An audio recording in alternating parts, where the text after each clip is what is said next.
आपने गौर किया होगा कि जब हम घर में खाली बैठते हैं तो हमें थकान घेरने लगती है, और जब हम कोई मेहनत का काम कर रहे होते हैं तो हमें कोई थकान महसूस नहीं होती। हम पूरे दिन अपने घर में खाली बैठ सकते हैं, लेकिन उसके बाद जो शरीर में ऊब पैदा होगी वह हमारे शरीर को बेजान कर देगी। हमारा शरीर धीरे धीरे लस्त होने लगेगा। आखिर ऐसा क्यों होता है कि जब हम शारीरिक मेहनत करते हैं तो हमें बिल्कुल आलस नहीं आता, लेकिन जब हम कोई मेहनत का काम नहीं करते तो हमारा शरीर निढाल हो जाता है। ये दोनों ही बातें आपस में विरोधाभास हैं। देखा जाए तो ये होना चाहिए कि जब हम कोई मेहनत का काम करते हैं तब हमें आलस आना चाहिए, लेकिन जब हम कोई काम नहीं कर रहे तो हमें क्यों आलस आता है? इस प्रश्न का उत्तर है ऊब, जो शरीर में तनाव की वजह से पैदा होती है। हमारे शरीर में तनाव का मुख्य कारण होता है हमारा मन।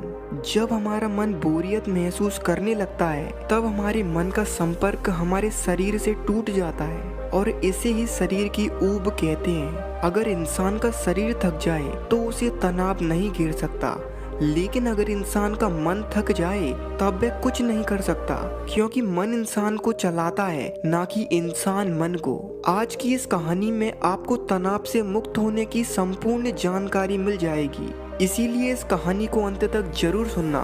तो चलिए इस कहानी को शुरू करते हैं। ये कहानी तब की है जब बुद्ध आम्र वन में निवास कर रहे थे। दूर दूर से लोग बुद्ध के पास अपनी परेशानी और समस्याओं का समाधान पूछने आते। एक बार बुद्ध ने देखा कि एक अधेड़ उम्र का आदमी दूर से उनकी तरफ चल के आ रहा था। बुद्ध उस समय उपदेश दे रहे थे, इसीलिए बुद्ध ने उस आदमी की तरफ देखकर उसे इशारों में ये कह दिया कि तुम अभी इंतजार करो। वह आदमी एक तरफ बैठकर बुद्ध के उपदेश खत्म होने का इंतजार करता रहा। उस समय आम्र वन में हर तरफ हरियाली ही हरियाली थी। हर तरफ से चिड़ियों की चहचहाने की आवाज गूंज रही थी। उस आदमी को बड़ी ही शांति मिली। जब बुद्ध के उपदेश खत्म हुए तब बुद्ध ने उस आदमी को अपने पास बुलाया। बुद्ध ने उस आदमी से कहा, बताओ तुम किस इच्छा को लेकर मेरे पास आए हो? तब वह आदमी कहना शुरू करता है, बुद्ध, मैं 2 दिन का लंबा सफर तय करके बड़ी दूर से आपके पास आया हूँ। मेरी समस्या ये है कि जो मेरा ये पुत्र है, जरा आप इसकी आंखों में देखिए, ये कितना थका थका सा रहता है। हरदम इसके चेहरे पर एक तनाव सा छाया रहता है। मात्र 23 साल की उम्र में इसका चेहरा एक बूढ़े आदमी जैसा दिखने लगा है, और इसके बाल भी सफेद हो गए हैं। मैंने कई चिकित्सकों पर जाकर इसका इलाज करा लिया। हर बार चिकित्सक कोई जड़ी बूटी देकर कहते हैं, अपने बेटे को तनाव से मुक्त करो, तुम्हारा बेटा तनाव के कारण ऐसा हो रहा है। लेकिन बुद्ध, मैं उनकी बातों को अभी तक नहीं समझ पाया कि आखिर ये तनाव से मुक्ति कैसे पाई जाती है। जब तक मैं ये ही नहीं जानूंगा कि ये तनाव होता क्या है, तब तक मैं अपने बेटे को तनाव से कैसे मुक्त करा सकता हूँ। बस यही एक समस्या है जिस वजह से मैं आपको खोजते खोजते यहाँ चला आया।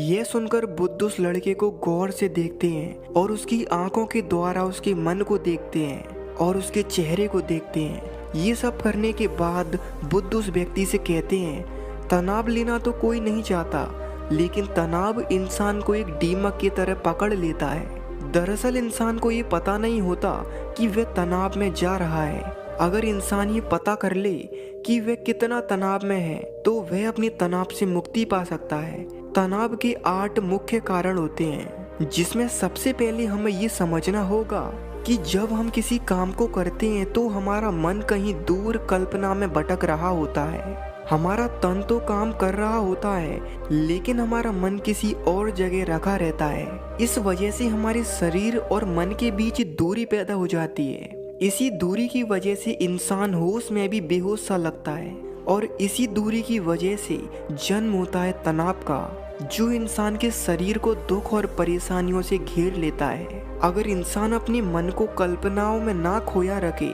और उसी काम में ध्यान को केंद्रित करे जिसे वह कर रहा है, तो ऐसे इंसान को कभी तनाव नहीं घेर सकता। इसीलिए हमें एक बार में एक ही काम में ध्यान लगाना चाहिए। दुखों के 8 प्रमुख कारण होते हैं, जिनमें पहला प्रमुख कारण है महत्वाकांक्षी होना।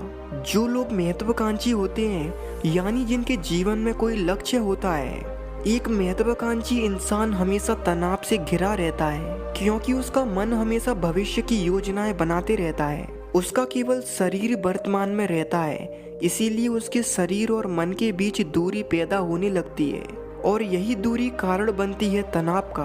आपने ये गौर किया होगा कि इंसान के लक्ष्य कभी पूरे ही नहीं होते।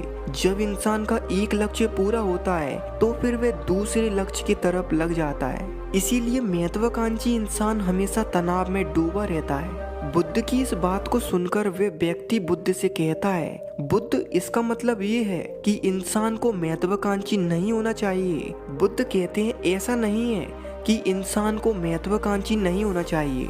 मेरे कहने का मतलब ये है कि जब भी कोई इंसान अपने लक्ष्य को निर्धारित करता है तो उसे ये पता होना चाहिए कि वह वर्तमान में भी जी रहा है। ये बिल्कुल सही है कि इंसान को अपना लक्ष्य निर्धारित जरूर करना चाहिए और उसके प्रति मेहनत भी करना चाहिए, लेकिन इंसान इस महत्वाकांक्षा के चक्कर में ये भूल जाता है कि वो अभी वर्तमान में जी रहा है। बुद्ध कहते हैं कि इंसान को अपना लक्ष्य मिले या ना मिले, लेकिन उस लक्ष्य में तय की गई यात्रा बहुत अच्छी होनी चाहिए। बुद्ध तनाव का दूसरा प्रमुख कारण बताते हैं ईर्ष्या को। जब इंसान ईर्ष्यापूर्ण और द्वेषपूर्ण हो जाता है तब उसका मन सड़ने लगता है। ईर्ष्या मन का घाव होती है, यानी आंतरिक घाव। शरीर का घाव तो भर जाता है लेकिन मन का घाव कभी नहीं भरता। इसीलिए व्यक्ति को कभी दूसरों की खुशी से नहीं जलना चाहिए। बुद्ध ने तनाव का तीसरा प्रमुख कारण बताते हुए कहा, किसी से अपेक्षा रखना। जो लोग दूसरों से अपेक्षा रखते हैं वो अक्सर तनाव का कारण बनते हैं। जैसे एक पिता अपने पुत्र से कुछ बनने की अपेक्षा रखता है, वह पिता चाहता है कि उसका पुत्र वही बने जो वह चाहता है। व्यक्ति जाने अनजाने में अपने लिए तनाव को जन्म देता है। जब उस पिता का पुत्र अपने पिता की अपेक्षा के अनुसार वह नहीं करेगा जो वह उसका पिता उससे कराना चाहता है, तो एक दिन उस पुत्र के पिता को तनाव जरूर होगा और उस तनाव का बीज स्वयं उसी ने बोया है। इसीलिए इंसान को कभी किसी से अपेक्षा नहीं रखनी चाहिए, क्योंकि अपेक्षा हमेशा तनाव का कारण बनती है। बुद्ध ने अरुचिपूर्ण कार्य को भी तनाव का कारण बताया है। जिस काम में इंसान को रुचि नहीं होती उसे कभी उस काम को नहीं करना चाहिए, क्योंकि जब इंसान किसी ऐसे काम को करता है जिसमें उसकी रुचि ही नहीं होती तो ऐसी इंसान का मन कहीं कल्पनाओं में उड़ता रहेगा, उसका केवल शरीर ही उस काम में पड़ा रहेगा। इसीलिए दोनों में दूरी पैदा होने की वजह से तनाव उस व्यक्ति को घेर लेगा। इसीलिए हमेशा ऐसा काम करना चाहिए जिसे करने में आपकी रुचि हो। बुद्ध तनाव का अगला प्रमुख कारण बताते हैं शारीरिक कष्ट को। जब किसी इंसान के शरीर में कोई शारीरिक कष्ट होता है तो उस इंसान का पूरा ध्यान उसी जगह पर लगा रहता है। वह इंसान हमेशा परेशान रहेगा कि आखिर इस कष्ट से मैं कैसे मुक्ति पा सकता हूँ, और यहाँ से जन्म होता है उसके तनाव का, जो कई परेशानियों का कारण बनने लगता है। बुद्ध की इस बात को सुनकर वे व्यक्ति बुद्ध से कहता है कि बुद्ध, इसका मतलब ये है कि जिस इंसान के शरीर में कोई शारीरिक कष्ट होता है वह कभी सुखी नहीं रह सकता। बुद्ध उस व्यक्ति की बात का सोचते हुए जवाब देते हैं कि तुम्हें इस प्रश्न के उत्तर से पहले एक बार ये समझना होगा कि जैसे जैसे इंसान की उम्र बढ़ने लगती है उसके जीवन में कई कष्ट आना लाजमी है। ये अनेकों प्रकार के कष्ट इंसान के जीवन का हिस्सा हैं। इसीलिए हमें ये समझना होगा कि जब तक हमारा ये शरीर जीवित है तब तक ये कष्ट हमारे साथ साए की तरह हमेशा चलते रहेंगे। जब हम इन बातों को स्वीकार कर लेंगे तो हमारा मन कई कष्टों के बारे में सोचना छोड़ देगा और इस तरह से हम तनाव मुक्त जीवन जी पाएंगे। बुद्ध तनाव का अगला कारण बताते हैं सही से योजनाएं न बनाने को। यदि सीधे तरीके में कहें तो सही शुरुआत ना हो पाना। जब कोई इंसान बस कोई ख्याल को सोचकर कोई नया काम करना शुरू कर देता है, वह उस काम को अच्छी तरह करने की जानकारी भी नहीं लेता, बस बिना कुछ सोचे समझे उस काम को करने लगता है और फिर बाद में जब उसे सफलता नहीं मिलती तो वह तनाव का शिकार हो जाता है। इसीलिए जब भी कोई इंसान किसी नए काम की शुरुआत करता है तो उसे अच्छी तरीके से जांच पड़ताल करने के बाद ही उस काम को शुरू करना चाहिए, जिससे बाद में भी तनाव का शिकार ना हो। इसीलिए अपनी योजनाओं को बनाते वक्त उन्हें पूरा समय देना चाहिए। बुद्ध तनाव का आखिरी और सबसे प्रमुख कारण बताते हैं ज्यादा सोचने को। बुद्ध ने कहा है कि ज्यादा सोचना एक बीमारी होता है। जो लोग हर वक्त सोचते रहते हैं उन्हें हर समय खुद में कमियां नजर आती रहती हैं। उनका मन अंदर से घोरे के जैसा हो जाता है, जैसे हर जगह कचरा ही कचरा फैला हो।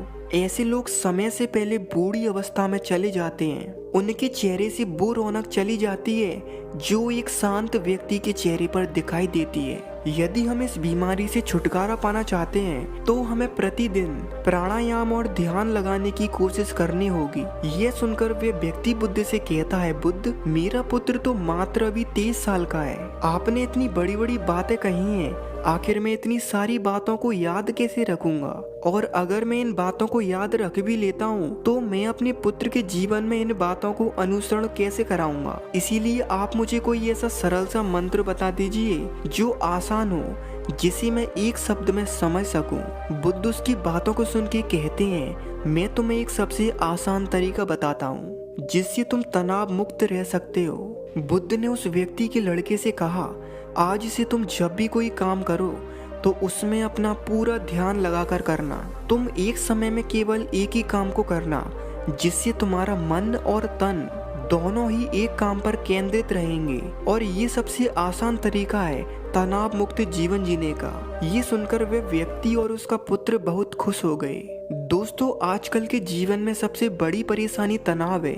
आज की जनरेशन में आप देखो तो 100 में से 90 लोग ऐसे आपको मिल जाएंगे जो तनाव से भरे हुए हैं। हम प्रेजेंट टाइम में देखें या उससे पहले हम अपने घर में देखते हैं कि किस तरह लोग एक समय में 2-2, 3-3 काम करते रहते हैं। खाना खाते समय आधा दिमाग टीवी में है या फिर आधा दिमाग मोबाइल में घुसा रहता है। केवल शरीर ही बचता है जो खाना खा रहा होता है। हमारा दिमाग प्राकृतिक ऐसा बना है कि वह एक बार में अच्छी तरह से एक ही काम को कर सकता है। आज वर्तमान में लोगों के मन और शरीर के बीच में दूरी का प्रमुख कारण कई सारे कामों को एक साथ करना है। इसीलिए आज की जनरेशन की सबसे प्रमुख बीमारी तनाव बन चुकी है। आपने महसूस किया होगा कि कभी कभी आप अचानक से खुश हो जाते हो। उसका कारण होता है आपने उस दिन कोई ऐसा काम किया होता है जिसमें आपका पूरा मन लगा हो और उसे करने में आपको खुशी मिली हो।